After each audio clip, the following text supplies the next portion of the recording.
Just before we get into this video's topic, I want to point out something that happened in the House of Commons question period yesterday. Obviously, this is going to play deeply into what we're going to talk about in this video, so let's have a look. Here, every time a conservative stands up, they are literally not wearing a mask, and everybody in behind them is also not wearing a mask.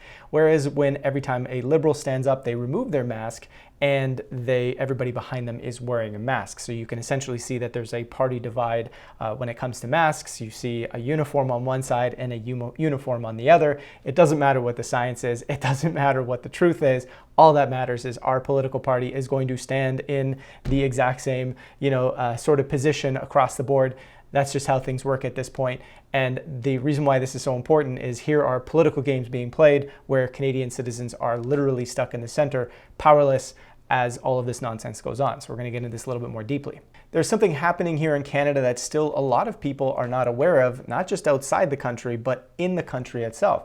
And that is the fact that unvaccinated Canadian citizens, as well as permanent residents, still cannot board a plane, a train, or a cruise to travel within the country, nor leave the country.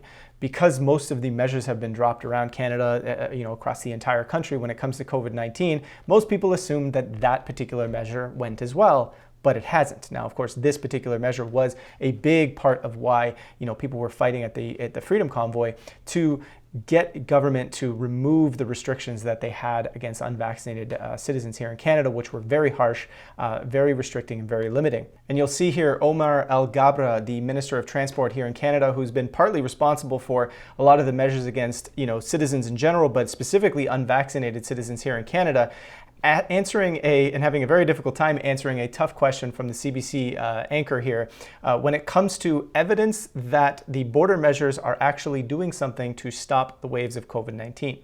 Again, I want to be clear, you're saying that you have evidence that the measures you've put in place at the border delayed the waves of COVID in this country? I think, Vashi, you look at the past, for example, the Omicron wave, you could see where it peaked in other countries a few weeks earlier than it did in Canada. So it is proven through historic, anecdotes that our early warning systems that we have at our borders have protected Canadians and given us more time to react accordingly. Okay, I just want to say historical anecdotes is a little different than, a full-scale provision of evidence, but... So you could see he's basically saying that anecdotes from other countries are proving that the border measures here in Canada are working. And this is about as scientific as the Canadian government has been almost the entire time, which is, everybody knows that anecdotes and random pieces of information and random correlations are not really considered strong evidence of something, yet that is what he is relying on to support his policy. You could also see him really stuttering over trying to answer this question because I believe he knows there is no evidence and there is no science to support, specifically at this point in time, much of the policies Canada has in place at the border. It's also interesting he talks about the waves. If you look at all of the measures that have been in place over the course of time and all of the waves that have happened of COVID-19 over the past several years, you see that regardless of restrictions, the waves will come and they will go, and that's just how it works. That's how the virus makes its way through communities. On top of that, you see that it's always been the case, even with or without restrictions or with or without vaccines. You're seeing that other countries will experience waves before countries do on the other side. If a variant originates somewhere in Europe, it's going to take time for that variant to make its way across, the water and be, in the other side of the world. So it's really fascinating that you have a transport minister here making important decisions here in Canada that is trying to pass off a terrible explanation as to why Canada was behind by 2 weeks in waves, when in reality that is exactly what would happen if a variant originated in Europe. So yet again, we have this transport minister just not really having any basic idea of what's actually going on and actually happening with COVID-19. And what's troubling is, the vast majority of Canadians watching CBC or watching some of these news outlets, I think instead of seeing that, the reporter has asked a good question to which the transport minister has no good answer for, they probably see, well, hey, the transport minister had a pretty good answer for it, and therefore, yeah, he's right, and these restrictions are great, and unvaccinated people are terrible, and that's just all good. And I think that's why we're still seeing not a huge public outrage against what's happening here in Canada when it comes to COVID-19 restrictions and the lack of science, the lack of evidence that supports all of these restrictions up to this point.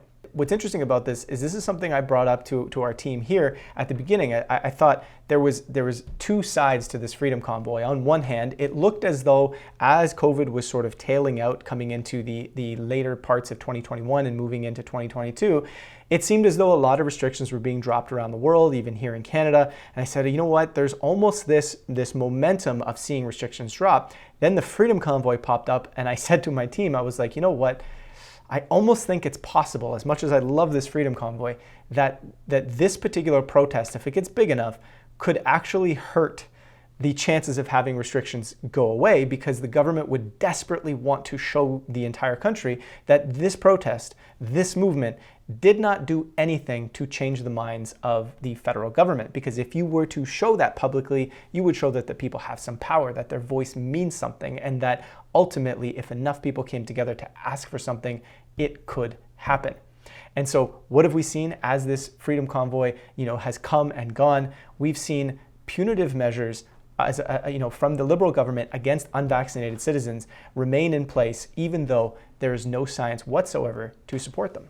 And of course, these border restrictions are causing huge issues at Canadian airports, massive delays of travelers coming in, many flights, hundreds of flights having to be canceled as a result of the slowdowns of these restrictions. And you have, the tourism industry here in Canada begging the government to drop these restrictions, because it's not only killing, tourism here in Canada, but it's causing massive problems and delays due to shortened staffing and so on and so forth when it comes to these restrictions. They cannot handle the amount of time it takes to process travelers when it comes to these restrictions.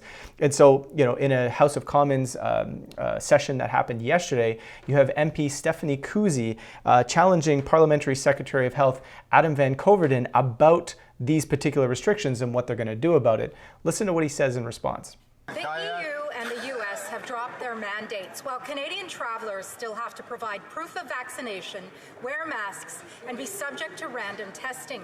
Canadians want to travel again, but the backlogs created by these now unnecessary restrictions have gotten so extensive that Air Canada had to cancel 360 flights in 1 week through Toronto's Pearson Airport. So when will the government finally focus on economic recovery and lift these out-of-date, punitive travel mandates? The Honourable Parliamentary Secretary. Thank you very much, Mr. Speaker. And let me first start by thanking our healthcare workers who have sacrificed so much over the last couple of years. They've spent 2 years on the front lines to protect us all, and one of the best ways that we can support them and ensure that they stay safe is continue to encourage our constituents to get vaccinated. Vaccines remain an important tool in stopping the spread of COVID-19 and variants, and as the federal government, we will keep doing everything that we can to support Canadians and keep them safe, which includes encouraging them to get vaccinated. Thank you, Mr. Speaker. So again, what I find fascinating here is, here's a guy trying to answer a somewhat of a direct question, or I would say a very direct question about something that is highly controversial that I think we've established doesn't really have a whole lot of evidence or proof to support being in place to begin with.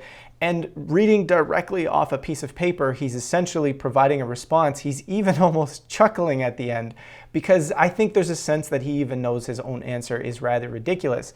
And yet this is what's going on. We're seeing a situation here in Canada where it almost reveals, I would say, a deeper sort of sickness within our system that exists right now that I've been inviting people to question for many years since I started doing this work 14 years ago, which is that do the systems we have in place, the political system, even when you're looking just here at the House of Commons and the way they discuss things with each other, the way they debate each other, so often we see people just change the subject, not answer questions. I mean, how many times have we seen Trudeau being challenged on a tough question to which he doesn't even answer, or eventually maybe he just walks out and just doesn't even want to participate any further? We have a system that is, conservative on one side, the NDP's over here, and the liberals over here, and they don't have to come to any meaningful conclusions. They don't have to work together to get anywhere. They're ideologically holding their positions, arguing with each other, fighting with each other, never wanting to admit fault, never wanting to admit that they've made a mistake in anything they've ever done. I mean, we're seeing that right now here in Canada with, the use of the Emergencies Act, and the Liberal government sort of desperate to defend their use of this act, which they did not need to use, which the police did not ask them to use. And instead of just saying, hey, you know what, maybe we did take things a little bit too far. Maybe we set a precedent in Canadian history that probably shouldn't have been set. But we can't admit that. We're instead just going to keep pushing forth with the idea that we did the right thing, and that's it, that's all. And this is the state of politics. This is the state of the systems we have in place, that we Canadians, that we people around the world who are participating in these types of systems in their own countries are choosing to just say, well, this is all we got, so this is what we have to play with. But there's a deeper question to be asked. Can these systems even produce the thriving world that is possible for us here as people? Do these systems even take into consideration people? Or is it really just whoever's in a position of power right now is going to push through their ideological slant, and that's about all that's going to happen? And you're going to see this sort of childish banter back and forth when every time they come together to discuss things, but nothing real ever gets done.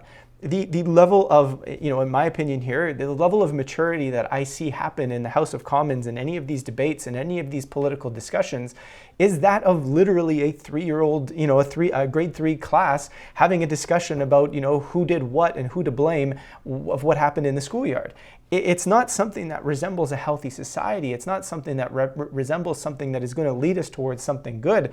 So the question becomes, is it time for us to really be coming to terms, be taking that sort of really honest and sort of brutally honest, if you will, realization as people that this isn't going to get us anywhere. These systems aren't going to get us anywhere. And I'm not saying I know the answer or exactly what the next system looks like, but we probably need to begin having that discussion. We probably need to begin pulling some of our faith out of these systems and saying, hold on, how can we look at doing things to govern ourselves? How can we look at, counter ways of organizing and counter ways of making things happen in our world, where instead of just putting all of our power into these people who have, been elected apparently and that have our best interest in heart, maybe there's a better way. And if we can't talk about that, if we can't address that idea, if we can't look wholeheartedly at the challenges that exist within these systems, how can we ever expect that they're going to change?